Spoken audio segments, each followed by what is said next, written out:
Friends, ఒకసారి ఈ video చూడండి. ఈ వీడియోలో ఒక ముసలామె నరికివేయబడిన ఒక చెట్టు ముందు గుక్క పెట్టి ఏడుస్తూ ఉంది. అసలు చెట్టును నరికివేస్తే ఎవరైనా ఇలా ఏడుస్తారా? అయితే నిజానికి దీని వెనుక ఒక చాలా బాధాకరమైన కథ ఉంది.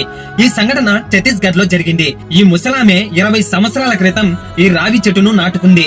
ఆమె ప్రతిరోజు ఆ చెట్టుకు నీరు పోస్తూ ఎవరే గాని దాని తెంపకుండా, జంతువులు తినకుండా కంటికి రెప్పలా రక్షిస్తూ ఉండేది. అంటే తన కన్నబిడ్డను చూసుకున్నట్టే చూసుకునేది. క్రమంగా ఈ చెట్టు ఆమె కళ్ళ ముందే పెరిగి పెద్ద వృక్షంగా మారింది.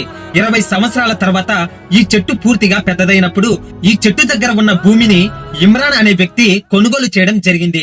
నిజానికి ఈ చెట్టు ప్రభుత్వ భూమిలోనే ఉంది. కానీ ఆ వ్యక్తికి ఈ చెట్టుతో ఏ సమస్య వచ్చిందో ఏమో కానీ ఆ చెట్టును నరికించేశాడు. కానీ మరుసటి రోజు ఈ మహిళ ఆ చెట్టును చూడటానికి వచ్చినప్పుడు ఈ చెట్టు నరికివేయబడి నేలపై కుప్పకూలిపోయి ఉంది.